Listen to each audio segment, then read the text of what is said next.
माटी से बंधी डोर में रणविजय और वैजू की डोर कुछ इस कदर जुड़ी है कि वो चाहते हुए भी इसे तोड़ नहीं पा रहे हैं और इसी के चलते रणविजय ने डिसाइड कर लिया है कि वो वैजू की जिम्मेदारी उठाएगा, उसे अपने साथ दोबारा अपने घर लेकर जाएगा। वैजू की जिंदगी पर खतरा होता है और रणविजय को काफी बेचैनी होती है और वो एंड मोमेंट पर पहुंचकर वैजू को बचा लेता है हॉस्पिटल में, जिसके बाद पूरा परिवार भी वहां पहुंच जाता है और हर कोई रणविजय को थैंक यू कहता है।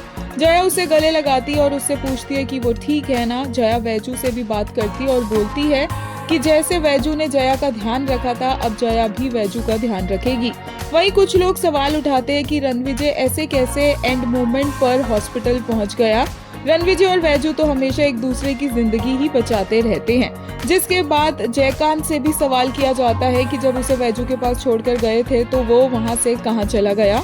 एंड फाइनली देखने को मिलता है कि जया रणविजय को बोलती है कि वो घर चले क्योंकि उसकी तबीयत भी इतनी ठीक नहीं है और उसके हाथ पर भी चोट लगी है, जबकि रणविजय अभी भी वैजू के पास हॉस्पिटल में ही रुकना चाहता है।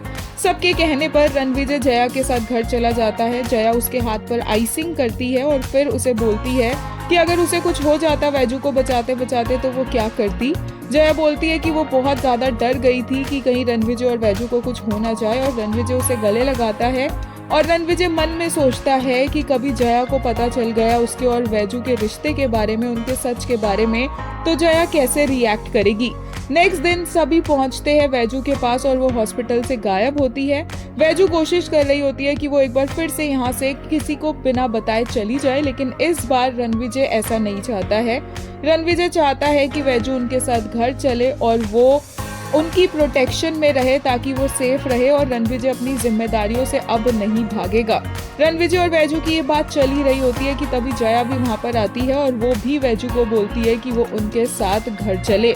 एक बार फिर से वैजू अब रणविजय के घर में पहुंच गई है और किस्मत तो इन दोनों को नजदीक वैसे ही लाती रहती है। देखना ये होगा कि क्या जया के सामने आ जाएगी रणविजय और वैजू की सच्चाई।